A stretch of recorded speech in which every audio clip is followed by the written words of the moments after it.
मानना है तब जाति जनगणना। और मैं चाहूंगा कि इस भारत के सभी जाति के लोग इस जाति जनगणना में भागीदार हो। सबको राइट है इस भारत में जीने का। आप किसी भी अच्छे कामों का जाति के आधार पर विरोध न करें, यह मेरा आग्रह होगा। या किसी जाति के खिलाफ नहीं है, या इक्वल इकोनॉमिकल फ्रीडम, बेरोजगारी और गरीबी को मिटाने के लिए जाति जनगणना है। राजनीतिक और सामाजिक जीवन को उठाने के लिए जाति जनगणना है। इसलिए विरोध का कोई गुंजाइश नहीं हो। भाजपा अभी तक मौन है, इसमें भाजपा से बड़ा विरोधी मैं समझता हूं कोई नहीं है। मुख्यमंत्री ने बड़ी मतलब पूरे सबको जुटा के जातीय जनगणना की शुरुआत कर दी है, हालांकि केंद्र इसके पक्ष में नहीं है। सर देखिए, एक बात समझिए, जब आप समावेशी विकास की बात करेंगे और इक्वल विकास, आरक्षण क्यों आया था? आरक्षण लाए गए थे समाज के जो शैक्षणिक रूप से कमजोर लोग हैं, सामाजिक रूप से कमजोर लोग हैं, उसको डेवलप करने के लिए, उसको बराबरी में लाने के लिए।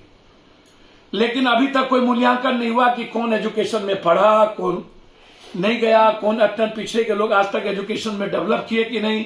कभी आरक्षण लाने के बाद इस पर अभी तक एक बार गंभीरता से नहीं ध्यान दिया गया कि इसके मुनाफे, इनका बेनिफिट पिछड़ा को, अत्यंत पिछड़ा को, दलित आदिवासी को कितना मिला।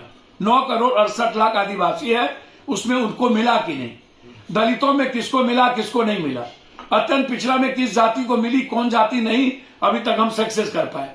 उसी तरह यदि आप आरक्षण का बिना जाति जनगणना के आरक्षण को आप 10% गरीब को, अमीर के लोगों को आप आरक्षण देने की बात हम लोगों ने की। हम इसके पक्षधर हैं।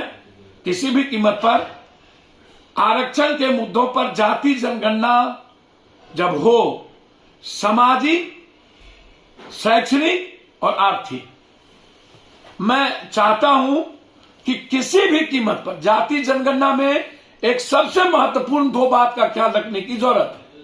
उसमें बगैर बेरोजगारी और गरीबी के जनगणना के, आप जाति जनगणना का जो आप एक बड़ा फ्रीडम चाहते हो कि हमें उन वर्गों को आगे लाना है जहां पर आज तक संख्या के आधार पर, मैं तो चाहता हूं जिसकी जितनी जनसंख्या उतनी भागीदारी कर दो, राजनीतिक, सामाजिक, उसमें एसटी एससी को भागीदारी मिलेगी, अत्यंत पिछड़ों को भागीदारी मिलेगी।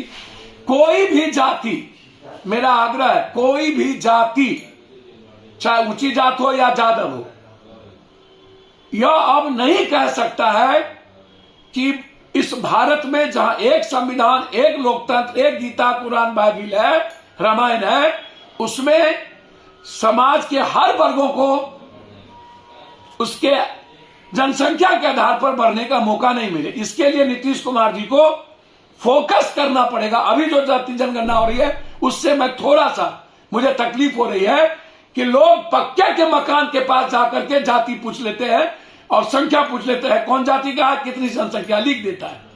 झोपड़ी, अब एक झोपड़ी में 10 आदमी है क्योंकि उसके पास 2 झोपड़ी नहीं है। इलाका है, देखिए नीतीश जी टाल इलाके से आते हैं, लालू यादव दियारा इलाके से आते हैं, और लालू यादव जी का वो गिरी क्षेत्र है।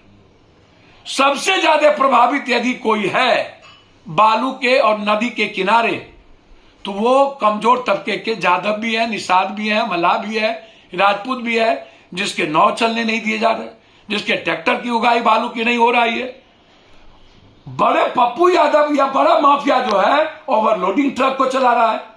तो क्या नीतीश कुमार जी आज छपरा में या कल सिवान गए तो उन्होंने कहा इंटरमीडिएट, नीतीश जी जो आपके इंटर्स कॉलेज, इंटरमीडिएट कॉलेज है, क्या कभी हमने उस पर तवज्जो दी कि वित्त रहित जो लालू यादव के समय से है उसकी स्थिति क्या होगी, वित्त रहित प्रोफेसर की स्थिति क्या होगी, कितने लोगों की जिंदगी तबाह हो गई है। तो छपरा में 2 बात इनको करनी चाहिए। एक की, छपरा में लगातार शराब माफिया 5-5 बार लोग भरे हैं, एक बार नहीं। कौन कौन लोग इन्वॉल्व है, कौन कौन पॉलिटिशियन इन्वॉल्व है, कौन कौन पदाधिकारी इन्वॉल्व है। एक तो उसकी जांच, संपत्ति की जांच। हम बार बार कहते हैं शराब में अकाउंटेबिलिटी तय होनी चाहिए। जी। एक दूसरी चीज, बालू के सवाल पर हमारा आग्रह होगा कि हम जो 29 करोड़ 32 करोड़ 28 करोड़ का एक घाट लेते हैं उसको मिनिमाइज कर दें। एक जिला या पूरा बिहार हम 1200 1400 2400 करोड़ का हम डाक बड़े लेवल पर दे देते हैं, रेवेन्यू भी कम होता है और पैसा नेता के घर पहुंचता है, माफिया के घर पहुंचता है। मेरा आग्रह होगा कि ब्लॉक स्तर पर बालू का टेंडर 20 लाख से 40 लाख, इंटर से बीए किए हुए जो लड़के हैं जिसका कैरेक्टर सर्टिफिकेट हो, टेंडर को इस अनुपात में किया जाए, रेवेन्यू भी होगी और माफियागिरी भी नहीं चलेगा, और नदी के किनारे जो लोग हैं उसको रोजगार भी मिलेगा। एक तरफ हम रोजगार की बात करते हैं और दूसरी तरफ हम पूरे के पूरे मुकम्मल तौर पर रोजगार खत्म करते हैं। जैसे एक और बात मैं आज कहूंगा, पेपर लीक पर कब हम गंभीर होंगे?